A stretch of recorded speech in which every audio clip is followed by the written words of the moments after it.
ये मंत्र नमोकारा है जीतना प्यारा, है जीतना प्यारा।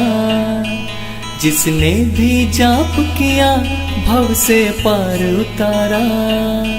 नमो अरिहंताणं नमो सिद्धाणं नमो आर्याणं नमो वज्रायाणं नमो लोय सव साहुणम्। ये मंत्र नमोकारा है जीतना प्यारा। जिसने भी जाप किया भव से पार। जोर एक हजारा श्री आदिनाथ भगवान की। परम पूजाचार्य श्री मानुतुंग मुनि महाराज की। परम पूजाचार्य गुरुवर श्री विराग दागर जी गुरुदेव की।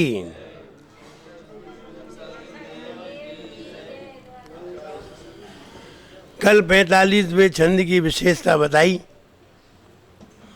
और ये बताया भयंकर जलोदर रोग भी हो जाए, मृत्यु नज़दीक दिखाई देने लगे, जीने की कोई आशा न रह जाए, तब व्यक्ति भगवान को स्मरण करता है और जीने की आशा ही नहीं, आशा छोड़ दी है, उसको जिंदगी प्राप्त होती है। ऐसा नहीं है आशा से आशा ही प्राप्त होती है, आशा के बदले आशा छोड़ देने पर भी उसे जिंदगी प्राप्त हो जाती है और उसका शरीर कामदेव जैसा सुंदर हो जाता है। और कोढ़ का उदाहरण दिया है।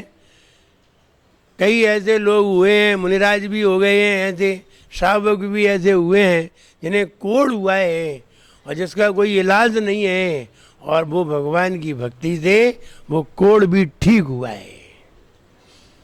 मुनि को हुआ है तो भी ठीक हुआ है, कामदेव को हुआ तो भी ठीक हुआ है, और मुनि को हुआ तो भी ठीक हुआ है। कहने का मतलब वह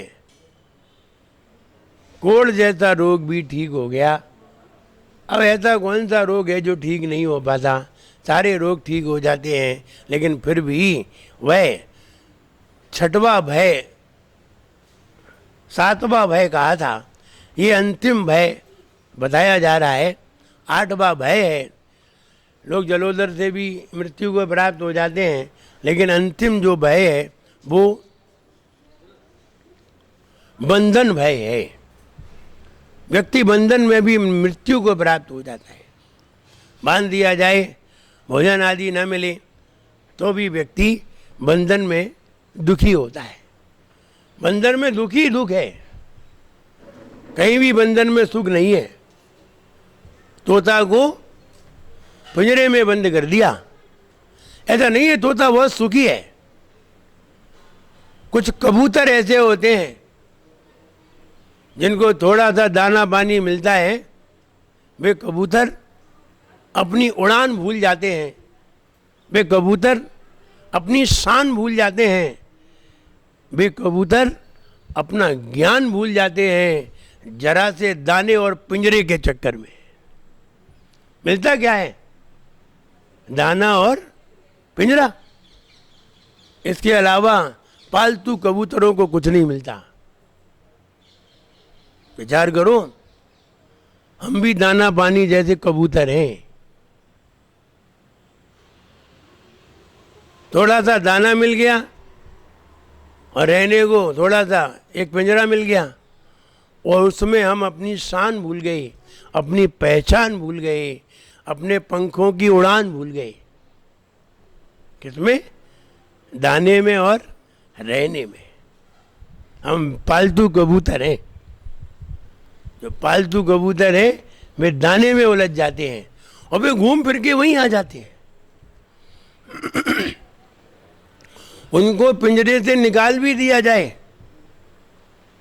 पिंजरे से निकाल भी दिया जाए और उनको खुले आकाश में छोड़ भी दिया जाए, लेकिन वे अपनी उड़ान भूल जाते हैं और फिर घूम के थोड़ा सा घूम के वहीं आ जाते हैं। जैसे कि हमारे पदमचंद जी घूम घाम के वही पिंजरे में पहुंच जाते हैं। तो कबूतर है, पालतू कबूतर है, वैसे कबूतर नहीं है, जंगली कबूतर नहीं है, एक बार उड़े तो उड़ गए। हाँ, तोता है। तो तोता अलग बात है, कबूतर अलग बात है। तोता बहुत खतरनाक है। तोता अगर निकल गया पिंजरे में से, उसे तुम घर में भी निकाल के देख लो, घर से दरवाजा खोल के निकल जाएगा, वो भाग जाएगा। अब वो तोता एक बार भाग गया तो आएगा नहीं। और कबूतर है, इसको बार बार उड़ा दिया जाए। यहाँ बहुत सारे कबूतर हैं पीछे, तो दिन भर उड़ते रहते हैं और वहीं पहुँच जाते हैं। अब वो बुला लेता है तो चले जाते हैं। हाँ, वो उड़ा देते हैं, फिर बुला लेता है वो, वे आ जाते हैं, आ जाओ, आ जाते हैं। शाम हो गई। तो ऐसे ही हम कबूतर हैं। तोता की बात अलग है। तोता बड़ा दुखी था, पिंजरे में बंद था। कोई सम्यक दृष्टि ऐसा तोता होता है, सम्यक दृष्टि तोता होता है ऐसा। तो पिंजरे में बंद था, बड़ा दुखी था। लेकिन एक जंगली तोता जो बाहर खुली हवा लेता था, खुली हवा में घूमता था, आनंद लेता था, कहीं आम का आनंद, कहीं अमरूद का आनंद, सबके आनंद लिया करता था। ऐसा थोड़ी हरी मिर्ची खाते रहो, तो सबके अलग अलग आनंद लिया करता था। वो तोता कहीं एक दिन उसके घर में घुस आया। सामने वो पिंजरे में तोता बैठा था, दो तोते बैठे थे, बड़े दुखी थे। उसने अपनी दुख की दास्तां बताई। बड़े दुखी हैं। बोले क्यों? बोले पिंजरे में बंद रहते हैं, हमने ना आकाश देखा, ना कभी जंगल देखा, ना कभी नदी देखी, ना कभी तालाब देखा। हम तो एक पिंजरे में बने रहते हैं, जो रख देता है खाते रहते हैं, और इसी में ही। उसने कहा बाहर आओ। क्या आओ, हवा है, आनंद है, काली घटाएं हैं, पानी की फुहार है, बरसात है, आनंद है। उसने कैसे जाएं ये बताओ। कोई सम्य दृष्टि ये पूछता है परमचंद जी, सम्य दृष्टि के बिना नहीं पूछता। महाराज बताओ कैसे हम निकलेंगे। कोई सम्य दृष्टि हो वो ही पूछ पाता है। तो उस तोते ने, दूसरे तोते ने समझाया, जो खुली हवा में घूमता था, उसने समझाया तुम ऐसा करना। उसने कुछ बताया, उसे बताया देख लेना तुम कल ही आज़ाद हो जाओगे। अच्छा, उसने जैसा बताया उसने वैसा ही किया। तोता आंख बंद करके पड़ गया। उससे बहुत सारी चीज़ें थी, खाने खाया ही नहीं उसने, ना पानी दिया, पानी भी नहीं पिया, कुछ नहीं दिया। जब पड़ गया तो तोता, उस मालिक ने सोचा तोता की तबीयत खराब हो गई। तोता को पिंजरे में से निकाला, थोड़ा सा सहलाया, पानी डाला, उसने मुंडी भी नहीं हिलाई, पड़ा रहा। तो ऊपर छत पे ले गया, थोड़ी सी हवा लगाए, हवा खाएगा, खुली हवा खाएगा। छत पे एक मुड़ेर पे रख दिया ठंडी जगह करके, और रख दिया, और उस पर थोड़ा सा पानी डाल दिया, थोड़ी सी पीठ पे हाथ फेरा। तो वो तोता जो बैठा हुआ था, जो बता गया था उसे, उसने फौरन आवाज़ लगा दी। जैसे ही आवाज़ लगाई वो उठा और फटते उस तोते के पास जाके बैठ गया। मैंने देखा ऐसे निकला जाता है। तो वो कोई साधु तोता होगा, और जो कोई गृहस्थ तोता था, तो उसने उस तोते को निकाल लिया बाहर, निकल आया। अब वो तोता आराम से बैठा था, अच्छी आवाज़ लगा रहा था, सामने फल देख रहा था, बड़ा खुश हो रहा था। आज तो ये चीज़ें मिलेंगी। बोले आज नहीं मिलेंगी, अब ये हमेशा मिलेंगी, केवल आज नहीं मिलेंगी। तो वहाँ बंद थे, हरी मिर्च खा रहे थे बस, पानी पी के काम चला रहे थे। अब यहाँ तुम चाहे कुछ खाओ। तो उसने देखा, अब उसको उस मालिक ने बुलाया, तोते को बहुत बुलाया। एक दिन तो ये कहने लगा मेरी तबीयत खराब होगी तेरे बिना। तो दूसरे तोते ने कहा अब से ऐसे ही कहेंगे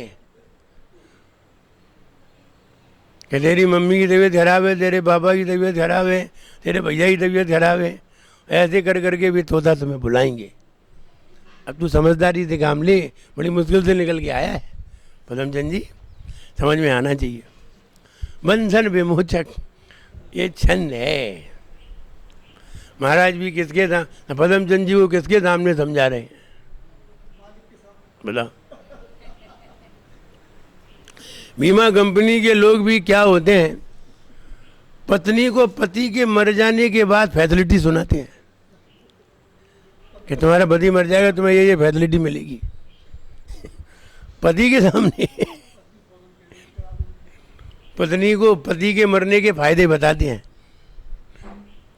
इंश्योरेंस वाले बड़े विचित्र होते हैं। बंधन विमोचक, बंधन से मुक्त कराने वाला, विमोचक माने मुक्त कराने वाला, बंधन से। हम तो शंकर भैया बहुत समझा, इनकी समझ में आती कहाँ है। तो आइए छंद देखते हैं। आपाद कंठ मुरु सिंह खलवेष्टि थांगा,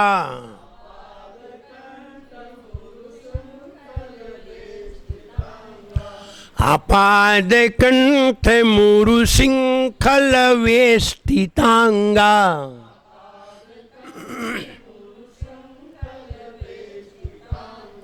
गाढ़म बृहन निगड कोटि निगृष्ट जंघा,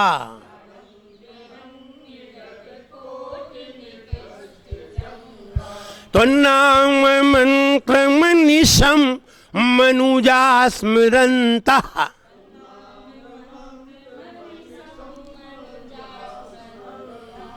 सद्य स्वयं विगत बंध भया भवन्ति,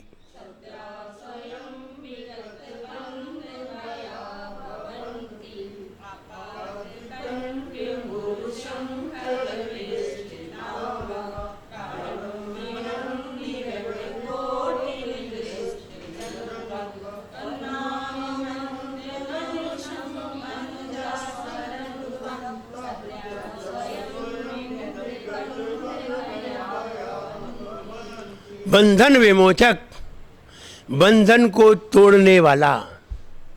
बंधते कैसे हैं रामचंद जी, कैसे बंधते हैं?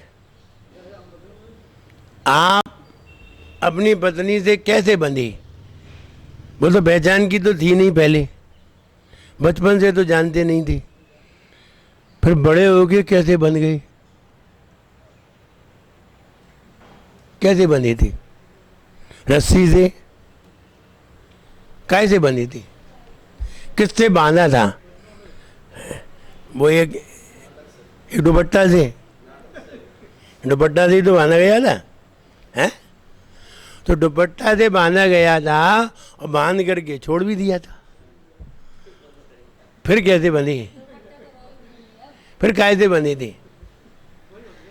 नहीं, दुपट्टा से तो एक बार बंधे थे, वो तो खुल गया था। फिर काय से बंधे? अभी तक काय से बंधे रहे? मोह की गांठ से बंध गए। अरे दुपट्टे से बंध जाते कोई बात नहीं, मोह की गांठ से नहीं बंधते। ऐसी बांध दी, वो बाहर बांधी गई, बाहर नहीं बंधी, भीतर बंध गई। बाहर बांधने वाले तो गुजर गए और भीतर से बांधने वाले अभी तक घूम रहे हैं।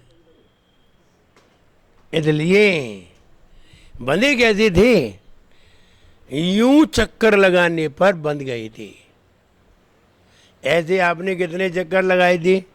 7 तो हो गए 7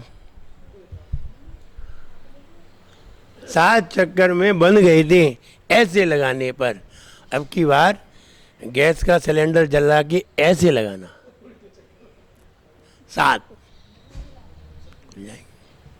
यही तो तरीका है। रस्सी ऐसे बंधती है तो ऐसे चलने से रस्सी खुल जाती है।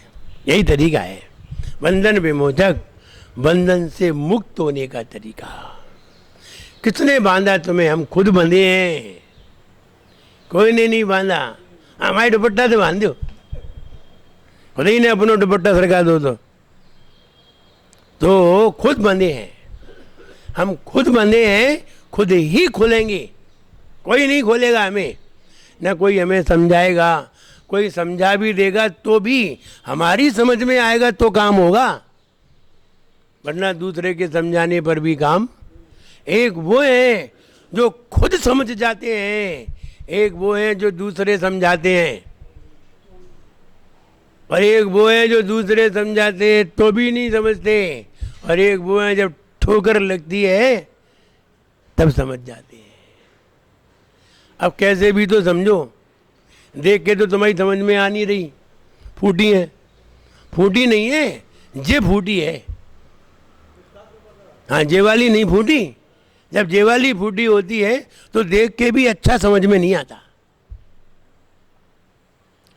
और जे वाली फूटी हो तो इससे भी समझ में आ जाता है।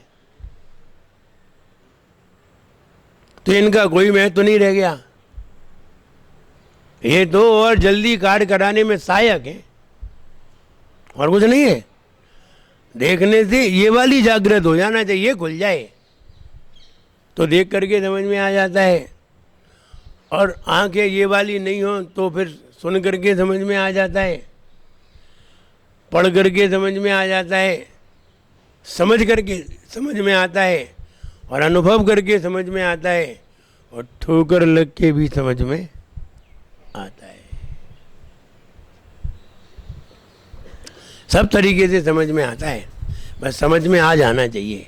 समझ में आएगा तभी समझदार कहलाओगे, वरना समझाने पर भी समझ में नहीं आता तो तुमसे ज़्यादा बेवकूफ़ मिलना मुश्किल है। तो बंधन विमोचक, बंधन से मुक्त कराने वाला, ये तो कोई बंधन नहीं है, ये तो बहुत बहुत छोटे बंधन है। ये कह रहे हैं आपाद कंठ, अभी गाथा का अर्थ आता है, पहले जाप देख लें। ओम ह्रीम अरहम नमो बड्डमानानम,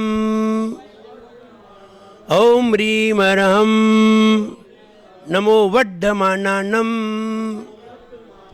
ऐसे मुनि महाराज जिनका ज्ञान निरंतर बढ़ता हुआ है, ज्ञान शक्ति सेवसम सब निरंतर बढ़ता हुआ है, वे मुनि महाराज। किसी का ज्ञान घटता हुआ होता है, किसी का ज्ञान बढ़ता हुआ होता है, किसी का जैसा है उतना ही रहता है, किसी का यहाँ से वहाँ भी चला जाता है, किसी का यही नष्ट हो जाता है, सब अलग अलग है।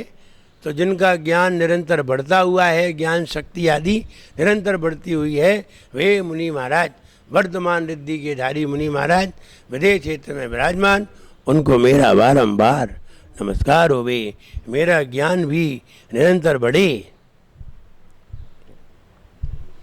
और ज्ञान निरंतर बढ़े तो हमने बताया बुजुर्गों का आशीर्वाद लीजिए। बुजुर्गों का आशीर्वाद हमारे ऊपर इतना काम करता है, हमारे अंदर वो ऊर्जा भर देता है, हमारे अंदर वो प्रोत्साहन भर देता है कि हम अच्छे से अच्छे कार्य करने के लिए तैयार हो जाते हैं। और अगर बुजुर्गों का आशीर्वाद नहीं होता तो हमें जितना सोच लिया उतना कर लेंगे, जैसा सोच लिया वैसा कर लेंगे। खराब सोच लिया तो खराब सोचते चले जाएंगे, अच्छा सोच लिया तो अच्छा सोचेंगे। मेरा मन है, और मेरा मन कभी अच्छा नहीं है। अच्छा होता तो हम अच्छे ही होते हैं, समय दृष्टि होते हैं। मेरा मन तो कभी भी अच्छा नहीं है, मेरा मन निरंतर खराब होता रहता है। खराब के संस्कार बहुत हैं, अच्छे संस्कार हमें पराये से मिलते हैं। खराब संस्कार हमें पराये से नहीं लेने पड़ते हैं। खराब संस्कार तो हमारे भीतर बैठे हैं, लड़वे के झगड़वे के अगड़वे के भीतर रखे हैं हमारे। ये तो पहले से ही स्टॉक है, फुल मोबाइल मेमोरी फुल है। अच्छे के लिए दूसरे के पास जाना पड़ता है, अच्छे दूसरे से मिलते हैं, और दूसरे से हम ले नहीं पाए, निकल आए खराब। अब देखो, दूसरे से हम ले नहीं पाए और अंदर के हमारी खराब बाहर निकल आए। अब क्या होगा? अब पूरा मन खराब होगा, वचन खराब होंगे, काय खराब होगी, पाप कार्य में लगेंगे, खराब बातों में लगेंगे, उलझेंगे, सुलझेंगे नहीं। हम तो पहले से ही खराब थे। बताओ कौन पहले से अच्छा है? कोई पहले से अच्छा नहीं है। अच्छा जब भी होता है तो दूसरों से होता है, देख करके होता है, सुन करके होता है, पढ़ करके होता है, समझ करके होता है, सब तरीके से होता है। वो ठोकर लगने में भी समझ मुख्य है। अगर ठोकर लगने पर समझ आ जाए तो ही सुधरेगा, मतलब ठोकर लगने पर भी नहीं सुधरेगा। ऐसे भी है, ठोकर भी लगती रहती है तो भी नहीं सुधरती। तो यहाँ कह रहे हैं वे मुनि महाराज जो निरंतर वर्धमान है, उन मुनि महाराज को मेरा प्रणाम है। आइए अर्थ देखते हैं। आपाद कंठ मुरु श्रृंखल वेष्टितांगा, बंधे हैं, ऐसे बंधे हैं आपात आपात पैर तक, कंठ से लेके पैर तक, मुरु उरु, श्रृंखल बड़ी बड़ी मोटी मोटी सांकल, वेष्टित उससे बंधा हुआ है, बड़ी बड़ी मोटी मोटी सांकलों से जो बंधा हुआ है। गाढ़म, और मोटी मोटी है सांकल, छोटी मोटी नहीं है, मोटी मोटी। गाढ़म ब्रह्न बड़ी, निकट कोटि उसकी रगड़ से जो वो सांकल होती है तो एक दूसरे की जब मुड़ती है तो बीच में ऐसी मुड़ती है तो बीच में अपनी खाल फंस जाती है, अपने शरीर पे हो तो अपनी खाल दब जाती है, होता ही है। तो निकट कोटि निगृष्ट जंगा, और जांग जिससे छिल गई है, रगड़ गई है जांग, उसकी बीच के जॉइंट से जांगें रगड़ गई हैं, खून निकल आया है, पीड़ा हो रही है। तो नाम मंत्र मनीषम, आपका नाम का मंत्र अनिशम हमेशा, मनुजा जो मनुष्य स्मरणता स्मरण करते हैं, आपके नाम का मंत्र जो मनुष्य स्मरण करते हैं, सद्या शीघ्र ही स्वयं अपने आप विगत मुक्त हो जाते हैं। बंद भया भवंती, बंद के भय से वे मुक्त हो जाते हैं जो आपके नाम के मंत्र को स्मरण करते हैं। आपके मंत्र को, आपके नाम को स्मरण किए बिना कोई बंधन से मुक्त होता ही नहीं है। चाहे संसार के बंधन से मुक्त हो, चाहे कोई बंधन हो, आप घर में कमरे में भी बंद करके कर दिए गए हैं, आपके हाथ भी बांध दिए गए हैं, तब भी आप भगवान को ही स्मरण करते हैं। ये भगवान बंधन खुल जाए। घर में बंधे हैं तब भी बंधन है, घर में बंधे हैं तब भी बंधन है, और बाहर बंधे हैं तब भी बंधन है। आखिर बंधन ही है, और बंधन से मुक्त होने के लिए सिर्फ निर्बंध ही काम करता है। बंधु में निर्बंध हूं मैं, चेतना का छंद हूं मैं, बंधु में निर्बंध हूं मैं, चेतना का छंद हूं मैं, समय ने जिसकी उतारी आरती वो छंद हूं मैं। भले ही बंधन में पड़ा हूं, बंधा हुआ हूं, लेकिन फिर भी मैं निर्बंध हूं, मुझे कोई बांध नहीं सकता है। बंधते वही हैं जो इच्छाएं जाहिर करते हैं, जो मन में राग द्वेष कसाए रखते हैं वे बंधते हैं, और जो मन में राग द्वेष कसाए नहीं रखते वे बंधन से मुक्त होते हैं, कभी बंधते नहीं है। ऐसा नहीं है कुछ करने से बंधते हैं, और ऐसा भी नहीं है कुछ नहीं करने से बंधते हैं। ना नहीं करने से भी नहीं बंधते और करने से भी नहीं बंधते हैं। जिसको राग द्वेष नहीं होता वे ही नहीं बंधते, और जिनमें राग द्वेष भरा हुआ है वे तो बंधे ही हैं। चाहे वे कुछ करें चाहे ना करें, वे पड़े रहें तो भी बंधेंगे। वे ध्यान ऐसे बैठे हों फिर भी मन में राग द्वेष चल रहे हों तो भी बंधेंगे। वे चाहे मुनिराज भी क्यों ना हो, कोई भी हो, बंधते वही हैं जो राग द्वेष किया करते हैं। वे कभी नहीं बनते जो वीतराग भाव में रहा करते हैं। इसलिए कभी उन गुरुओं, हम बार बार कहना चाहते हैं, हमें आखिरकार हम किससे आशीर्वाद मांगने जाएं? भगवान से तो लेने के नहीं रहे, भगवान की तो वंदना करने के रहे, भगवान का तो अभिषेक करने के रहे। अब हम आशीर्वाद किससे लेने जाएं? अब अंत में एक ही रह जाते हैं, गुरु। क्यों? कि वे ही सबसे अच्छा आशीर्वाद दे सकते हैं, और तो सब मतलब के हुआ करते हैं। एक गुरु हैं जो मतलब के नहीं होते, वे तुम्हारा उत्थान चाहते हैं। दुनिया में विचार करिए, हम दुनिया में सब पर नजर डालें, ऐसा कौन सा व्यक्ति मिलेगा जो निस्वार्थ भावना से ये कहे कि तू तो प्रगति कर, तू ऐसा सुख प्राप्त कर जिसमें कभी भी दुख ना हो। ऐसा कहने वाला कौन मिलेगा तुम्हें? ढूंढो, पूरी दुनिया में ढूंढाओ, केवल अपने नगर में नहीं, पूरी दुनिया में ढूंढाओ, केवल गुरु मिलेगा। माँ बाप को इस लिस्ट में नहीं लाना, माँ बाप तो स्वार्थी होते हैं, केवल गुरु है, निस्वार्थ है।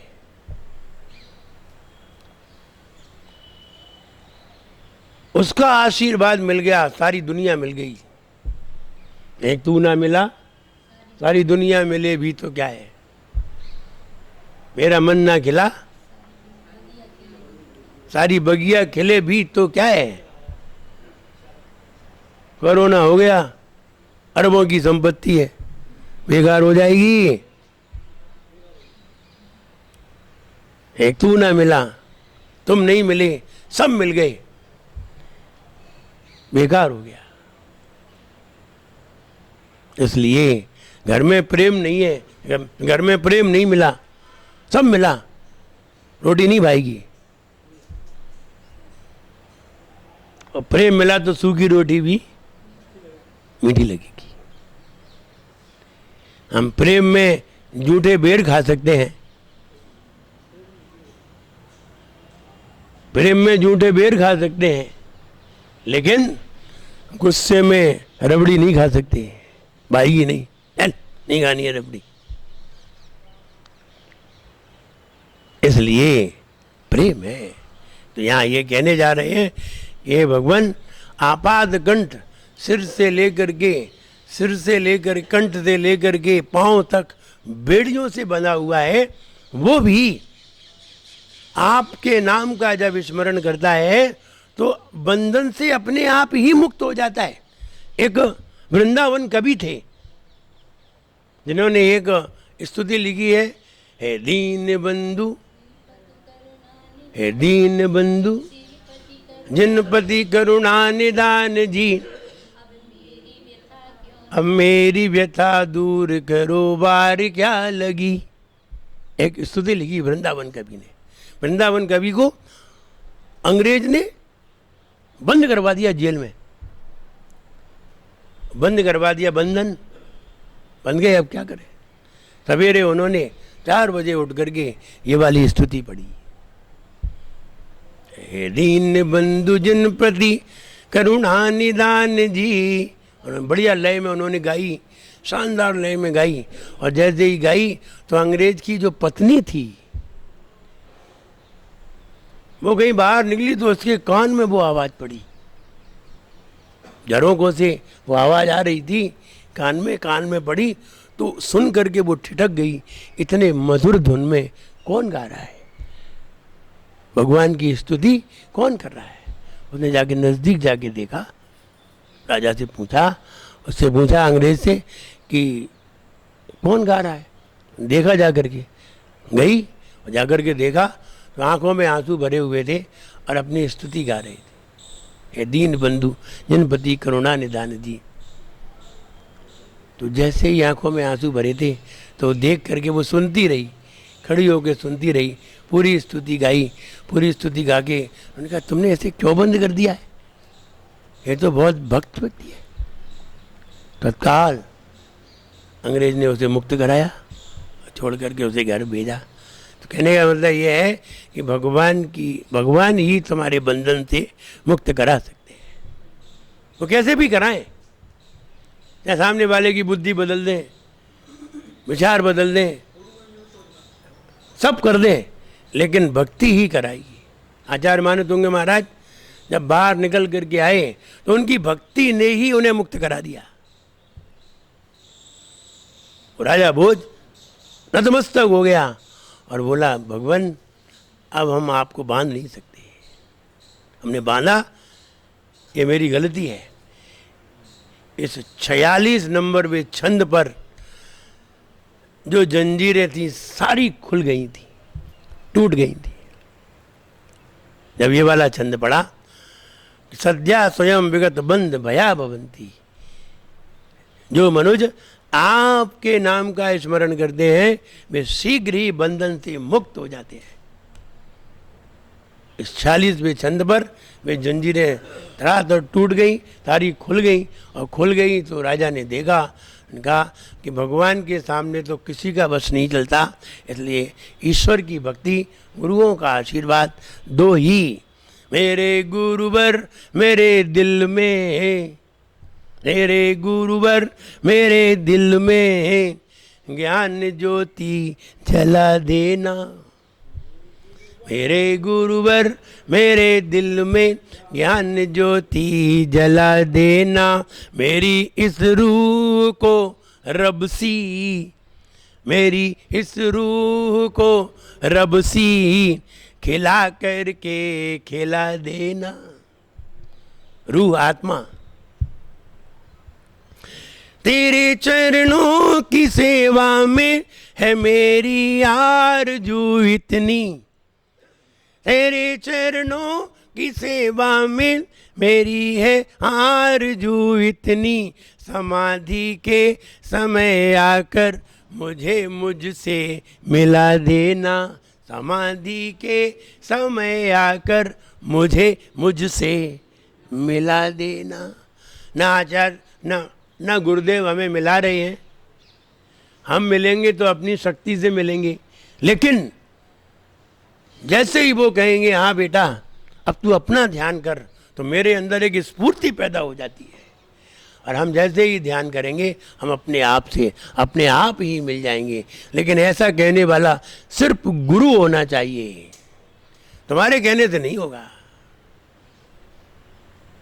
किसी के भी कहने से नहीं होगा, सिर्फ गुरु के कहने से होगा।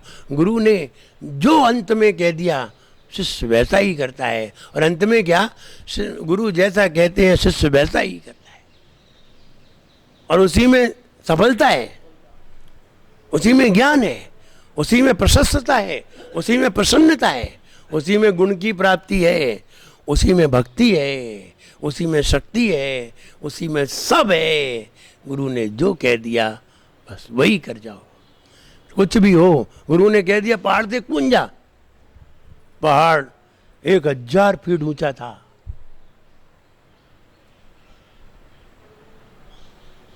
बोले आप क्या करते हैं, बोले आप जो कहते हैं हम वही करते हैं, जा पहाड़ से कूद जा। और कौन कूद जाएगा बताओ, आप मान जाओगे गुरु की बात, बोलो ना, मान जाओगे, नहीं मानोगे ना, है नहीं मानेंगे, आगे ना फिसल जाएंगे फौरन, ना गुरु करे निकला करते हमारे यहाँ नहीं। लो मान गए, हम तुम्हें जान गए तुम कितनी माने तो गुरु ने कहा कूद जा। शिष्य को तो आ गई, अगर गुरु ने कह दिया है तो अब कूद जाए तो मर जाएंगे, और क्या होगा, मरेंगे ही तो, और तो कुछ होना नहीं है। और अगर गुरु के कहने से हमारी मृत्यु आ जाए तो मृत्यु भी समाधि बन जाएगी, ऐसा सोच करके दौड़ के गया।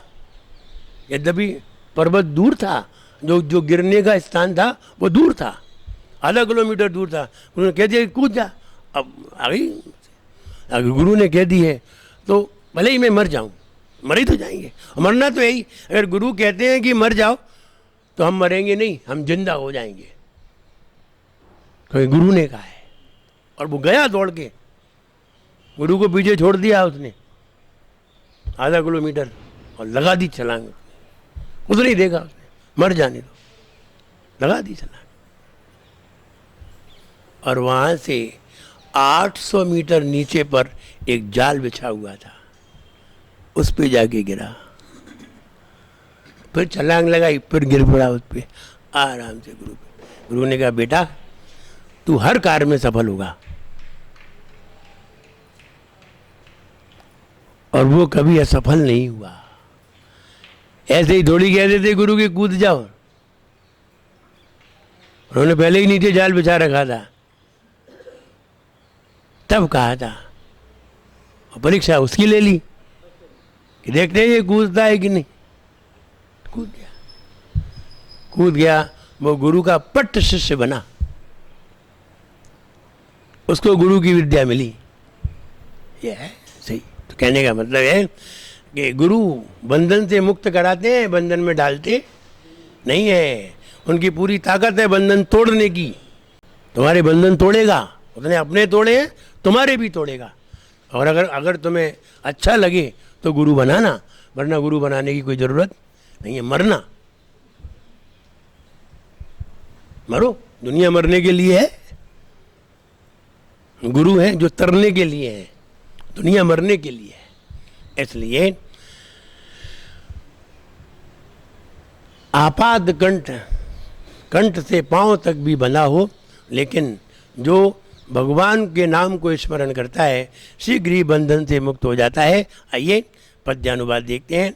पैर से सिर तक बड़ी बेड़ी से बांधा हो, जांग बेड़ी की रगड़ से खून आया हो, आपका जो नाम हरदम स्मरण करता, शीघ्र ही भय बंधनों से मुक्ति वो वरता।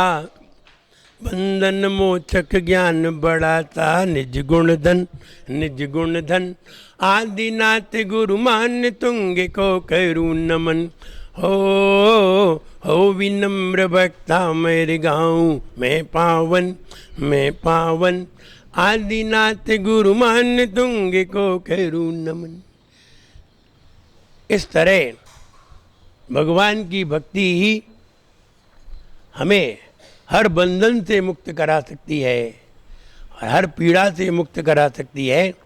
उनकी भक्ति पर ही विचार करो और उनकी भक्ति में तन्मय रहो। आप किसी भी पीड़ा का सामना नहीं कर सकोगे। आप पीड़ा का सामना नहीं कर सकोगे ऐसा नहीं, पीड़ा आपका सामना नहीं कर सकेगी, क्योंकि आप उतने ताकतवर हो जाओगे कि पीड़ा भी आपके सामने से हट जाएगी और आप निष्पीड़ित होकर आराम से अपनी जिंदगी जी सकेंगे। जब बोलिए परम पूज्य आचार्य गुरुवर श्री विराट सागर जी गुरुदेव की।